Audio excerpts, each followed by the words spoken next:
Our program today is, our speaker is Chris Perkins, who's the retiring Roanoke City Chief of Police, and to introduce him is Kiwanis Dave Spangler.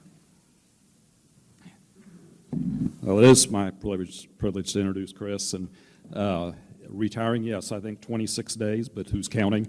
And I'm sure Chris will talk more about that. But and very good brag on the job that Chris has done over the years. You may have seen in the newspaper yesterday with the crime stats are down when Chris reported to the Roanoke City Council. But by way of introduction, I want to just mention something about Chris the man. When I asked Chris to send me his introduction, here's what he said. This is Chris, and he's happy to be here today. Nothing more is required. Sorry, you're going to get more. I first met Chris several years ago. The culmination was in this room with the Dancing with the Valley Stars event that supports Turning Point, the battered woman shelter, part of Salvation Army. And the first year that we started this, we had about 10, 12 stars, and Chris and Terrell Holbrook, who at the time was the acting police chief of the county, were two of the stars. To say Chris and Terrell were not the world's greatest dancers, okay. But Chris ended up, both of them ended up dancing with Donna, my wife, and they did a fantastic job. But I remember the thing about Chris that he said was, if a lady who was in need of protection came to the police department, if the police department didn't have a place like the Salvation Army's Turning Point to send them to, they'd have to put her in jail to keep her secure. So they both said, you want us to roll around to the floor, whatever you want us to do, we'll do it, as their contribution to be a star. And Chris is a very humble guy, super guy, also does a great job at his job. But to me, he's a guy that I like to be around and be like. Chris Perkins.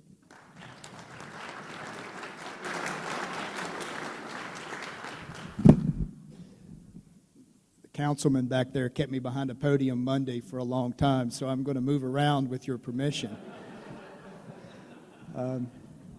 So I am retiring March 1st, and it's kind of bittersweet, but it's a good thing.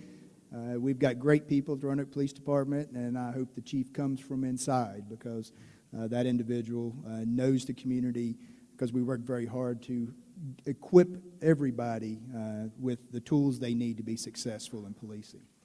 So when I talked to Dave, I said, well, what do you want me to talk about? And I don't ever remember coming to a resolution on what I was going to talk about, but he sent me an email. And he says, yeah, just look at this, and you get an idea of what it's all about. Well, I noticed that it was filled in for what I was talking about. The other thing I was pleased when I got here, and I understand you had a song. I'm glad it wasn't I Shot the Sheriff. That's good. And I'm going to put my backs to you guys, okay? So forgive me. So I'm going to reflect on community policing, because what you find in this profession is there are a lot of people that throw those words out there, and they don't understand what community policing is. It's a buzzword, and people they talk community policing, and then when you really get down to it and you start asking them about what is community policing, very few understand what it means to engage in community policing. I've had the honor of traveling around, and I've been in 26 states in the last 18 years when I became an instructor, to engage in community policing engagements with law enforcement. And though this is going to sound maybe arrogant to some of you, but I don't mean it this way. Your Roanoke Police Department is engaging at a greater level in community policing than any that I've had the privilege of visiting with in those 26 states. And we're doing it the right way. And we've evolved to where it's no longer community policing for us.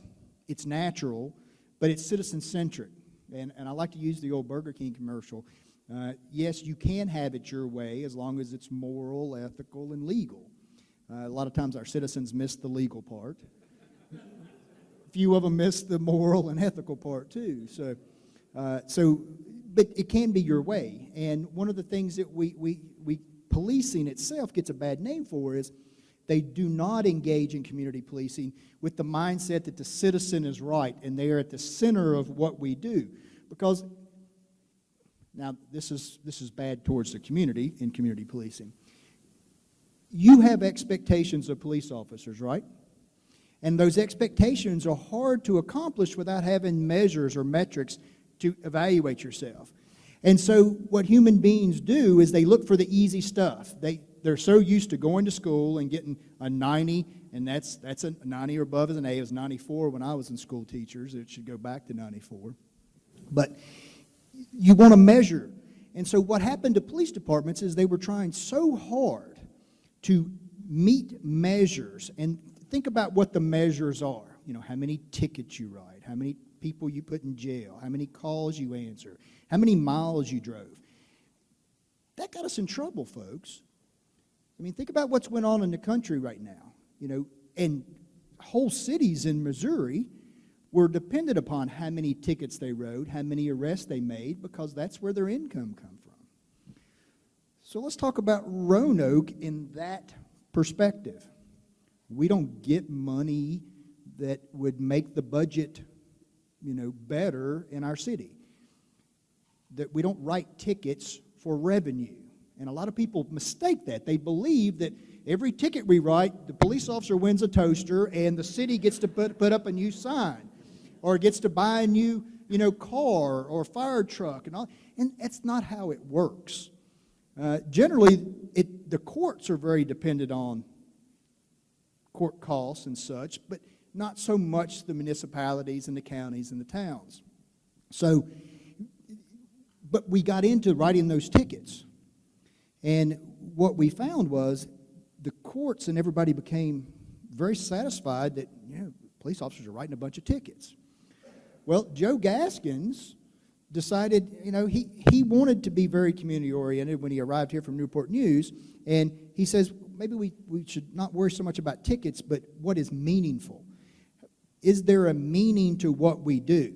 So if I have to write you a ticket, and you didn't think you deserve it, but your driving record indicates you probably needed a ticket, and it's, I didn't pick her out on purpose. She doesn't have a bad driving record. I don't know what her driving record is.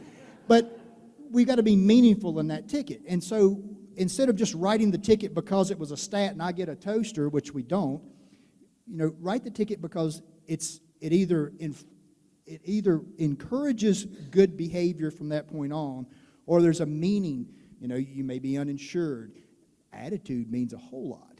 And so trying to change that mindset for police officers to truly engage the community in a meaningful way is easier said than done. So that's why you had these departments running around saying community policing, community policing, community policing. So what we have done is we have changed. We no longer care how many tickets a police officer writes. We no longer care how many arrests they write.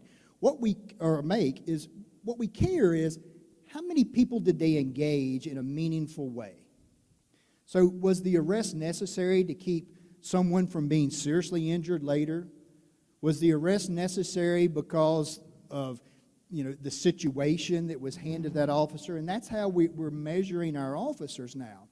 And the results have been very beneficial for us. A lot of people say, you know, the police shouldn't be out there, you know, reading to kids because I want them patrolling my neighborhood. Well, we patrol your neighborhoods, I promise. But there's a reason we read to kids. And this is the crux of community policing. When you look at correlation coefficients, and my research methods professor always say this every time I talk about this, they would be very proud of me. Dr. Rod Hollins would think, wow, he listened to me. When you start looking at correlations that help us, education is a big piece for kids to be successful. When kids read well in the third grade, they're more likely to graduate. When they graduate, they're more likely to get a job. When they are working or gainfully employed, they're less likely to get in trouble. So what we have seen is graduation rates at an all-time high, crime rates at a 48-year low, and third grade reading proficiency at an all-time high. So there are such correlations to doing that. So when our police officers are out there and you see them on our Facebook page or you see them engaged with kids, That's meaningful. And so now we want to know how many times they've read to a kid this week, because that's important. And that's the crux of what we talk about when we talk about community policing. It's not how many school resource officers you have. It's not how many community meetings you attended. It's nothing like that. It's what is meaningful. Did I engage John in a meaningful dialogue today to where John feels safe and secure in his house or his business or in Elmwood Park or wherever within the boundaries of our city? Then I've accomplished something. If I can encourage John to believe in this city.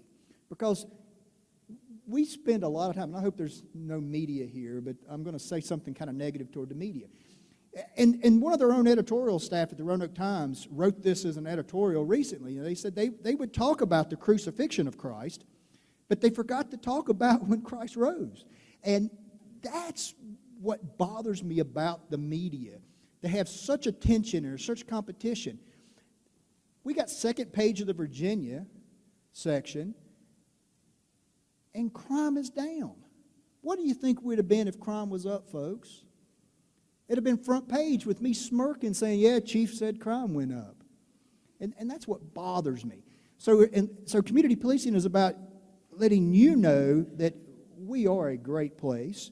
We are unique because we have the best shopping, the best motels, the best entertainment, the best outdoors of anybody. South of Pittsburgh, west of Lexington, Knoxville, north of the Triad, and west of Richmond. We serve that whole area. But we sit around and listen to the news, and you would think that, oh my goodness, you can't go out of your house. Well, the problem is all the news, they're all located right here in Roanoke. And reporters have gotten lazy.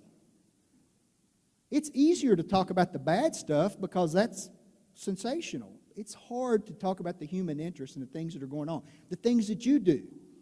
There should be a lot more recognition for what Kiwanians are doing around this community.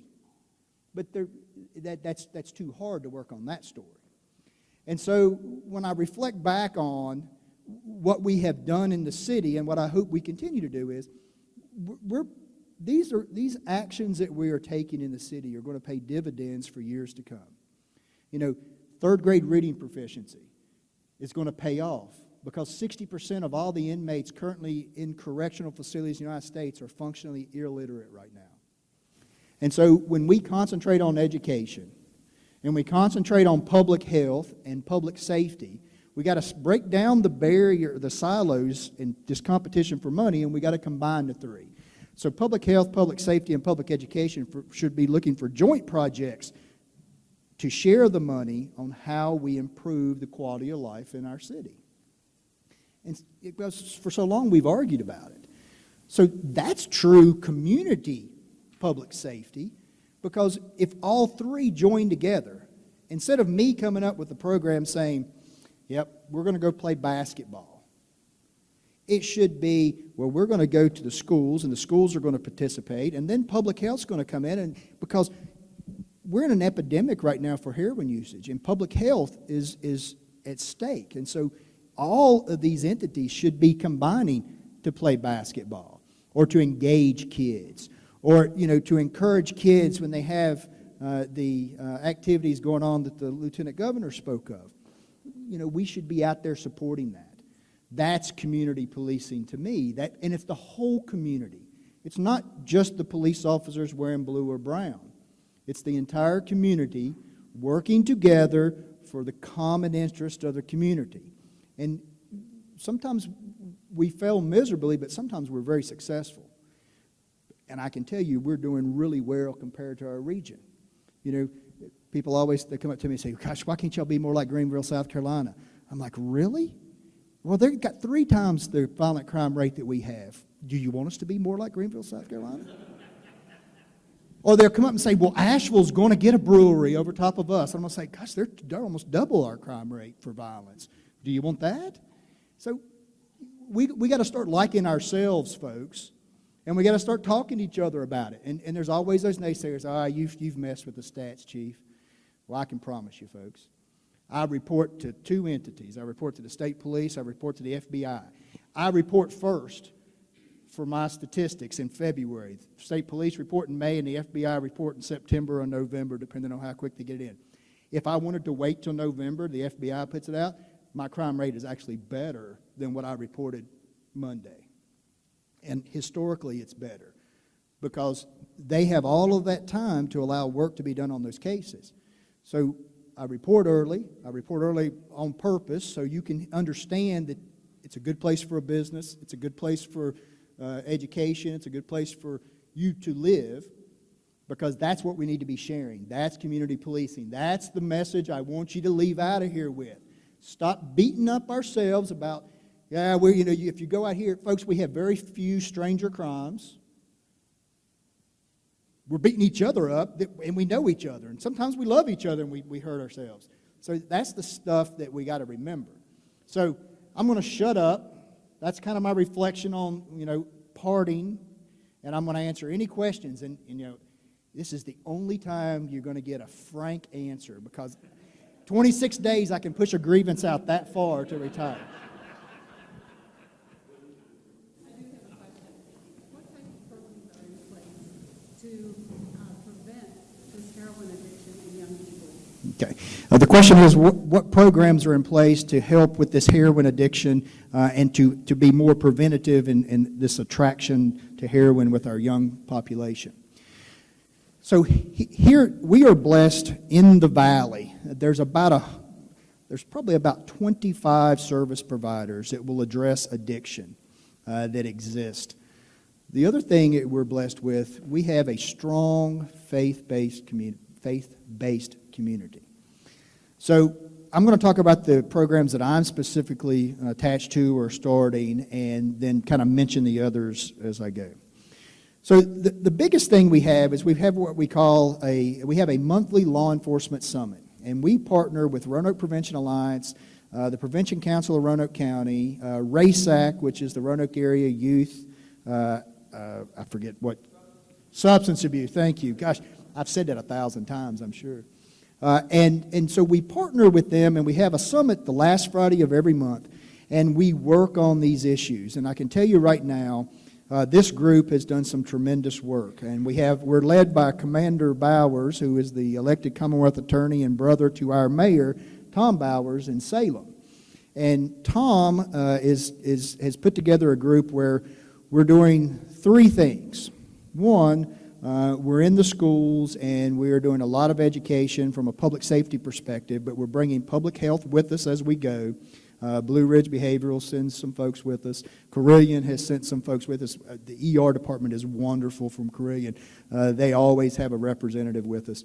And we go into schools, and around prom and around homecoming, we've done PSAs, we've done some presentations. We had the youth group, or the theater group from Fleming, actually put together some movie shorts for us on heroin addiction, and we've got those out there. We've also engaged the parents in some community dialogue. We were in the county about 2 months ago, and we were here at Pilgrim Baptist in the city about a week ago. The one thing that we are bringing is we have treated drug addiction post-arrest very well. We have drug court, where we help people with that addiction. And we're good pre-arrest for drug dealers who haven't engaged in violence through our drug market interventions. But where we are lacking is, how do we have pre-arrest diversion for those who need help? Because our heroin addiction is a physical and psychological addiction, and we don't have anything in place yet. But we've got a meeting coming up next week where we have it's a public-private partnership, where we are the police will not arrest someone if they engage them and find them with heroin, and or if they want to turn the heroin into the police and come to the police station, we will not arrest them if they agree to seek immediate help. And so you may have seen Dateline and 60 Minutes. They talk about Gloucester, Massachusetts efforts. Chief Campanella there, who has started an angel program. No charges. But the agreement is you work through rehab with your angel, as your mentor to keep you, out of harm's way. And we're going to bring that to the Valley. I hope we'll at least we have one private entity that's already on board, but they left us with some gaps in time and the ability to reach all of our citizens. They are for-profit, and so we need to be able to cover those who do not have the means to support themselves through rehab. And so we got another organization meeting to do that. So we'll have that opportunity, and that'll be highly publicized in that loved ones, and folks, everybody in this room knows somebody who is addicted, whether you believe it or not. So you got to look for the signs, and it's an education piece. But if you know someone, you don't have to worry about turning them in, going to jail. You can turn them in. If they want to get help, we'll sign into a contract and avoid arrest.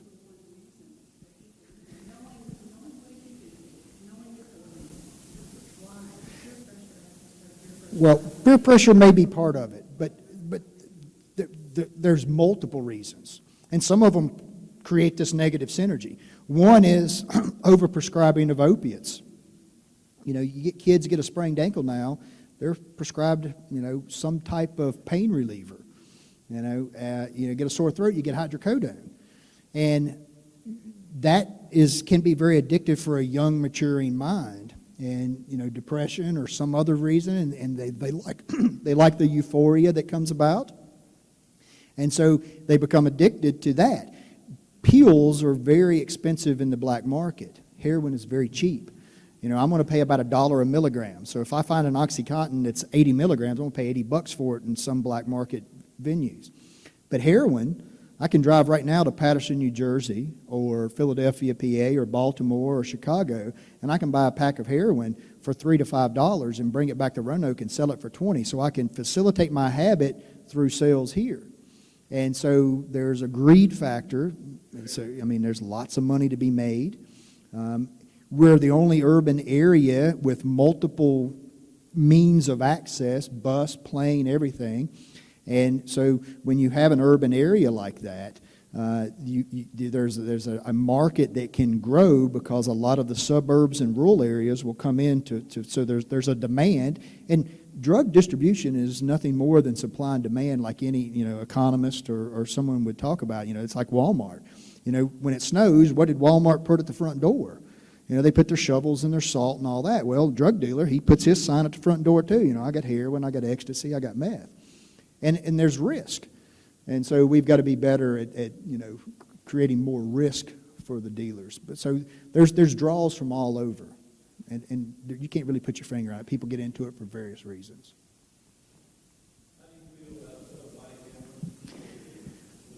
Well, I think it's the greatest thing that we've ever done, but I want to ask the group, how would you like to go into work every day, put a camera on, and wear a camera at all times when you're representing your business or your company or your agency? How would you feel? Policing is the most regulated entity that exists, and no disrespect to doctors, but you kill 500,000 people a year and nobody makes you wear a camera. Police engage in citizens, and about 1,000 people die. You're just as likely to be struck by lightning as you are to be killed by a police officer. Yet, we have great authority to take your rights and deprive you of your freedom, and we wear cameras. And I think it's great because all it does is reinforce that earlier opening that I talked about, that we're doing it the right way. But do I have human beings that I work with? Yes, I do. Do they make mistakes? You better believe they do. I want to see his hands. Anybody not made a mistake in this room? Good. You're imperfect just like I am. So, but yeah, I think body cameras are great. They're expensive. It's not the camera itself. It's the storage needed, because video, high definition video, takes up massive space requirement. You either need cloud sources that are almost infinite, or you need the ability to store them. It's a knee-jerk reaction. Everybody wants to put a camera on somebody, but I want the politicians to wear the cameras. I even asked City Council, I said, I'll bring you a camera over. I want every time you're doing business for the city, you wear the camera, and we'll see how much they like it. And you say, oh, yeah, no. Delegate Rasul, I said, hey, let's see how you do in the General Assembly. Put on this camera. And, huh? I know, I didn't do it. But yeah, so I think it's a good thing, because I think when we're wrong, but when we're right, when we contact people, a lot of the time it's in some of their worst moments. And human beings naturally become defensive when they're caught not living up to their own expectations. And I had an example just 2 weeks ago. A young lady gets a speeding ticket. 8 seconds into the conversation, the officer says, "Ma'am," 8 seconds from she is screaming, "You violated my constitutional rights. Why did you stop me? I want to see your supervisor," on and on and on. 8 seconds into it.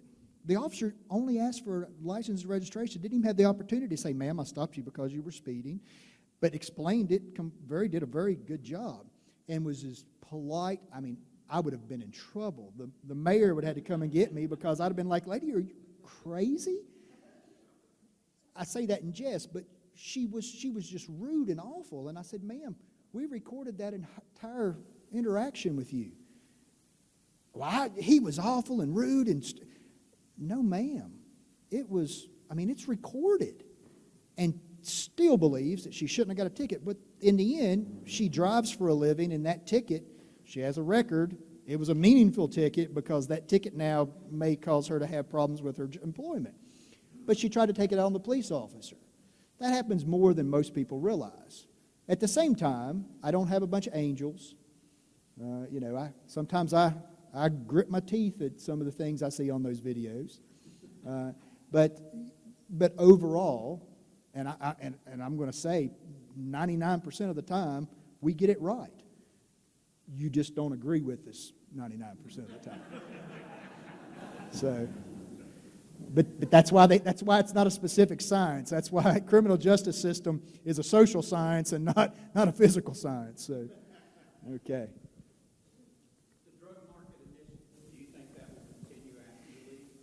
I do, because we can't pull out of the two areas we're in now. The drug market intervention was set up to address the disorder in areas where there were open-air drug markets and the violence associated with that disorder. And so it was a violent crime reduction initiative, and we entered two areas, Hurt Park and Melrose. We're committed to those areas, and we have to be, but there's very specific reasons we selected those areas. A lot of people say, "Well, I want you to show up and do it in my neighborhood," and I know he's standing up behind me. I can sense him looking at me over my shoulder.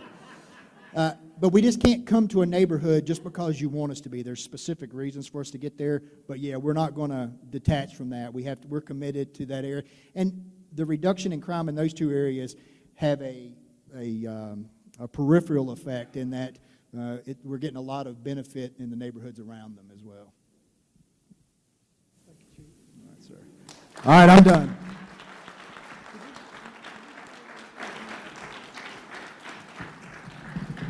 Chief Perkins is going to stay for a few minutes after we adjourn. If you have any questions, I'm sure he'll address them as best he can. We want to thank you, Chief, for your years of service to the city of Roanoke and running a top-notch organization like the Roanoke City Police Department. We wish you an active and healthy retirement. And now that you're going to have all this time on your hands, have we got a job for you in Kiwanis?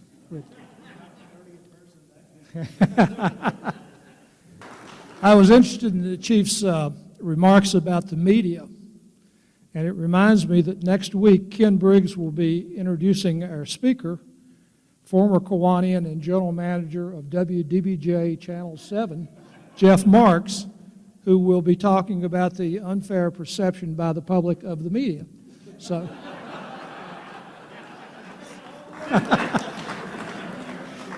So anyway, we will now close with our benediction and be prepared for the week.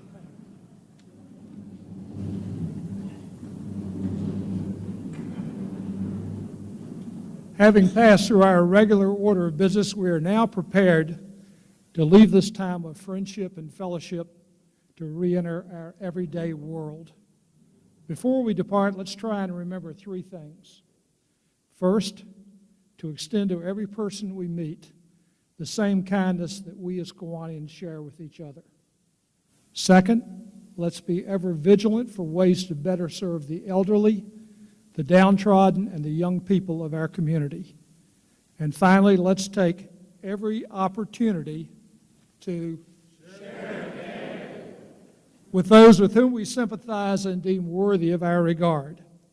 If we can turn these ideals into actions, we will truly begin building a better tomorrow. Live life, laugh loudly, recruit members, and let's all turn out for the Key Club Talent Show on Saturday night. This meeting of the Kiwanis Club of Roanoke is now adjourned for the next 167 hours, and we'll reconvene next Wednesday, commencing at a few ticks past high noon.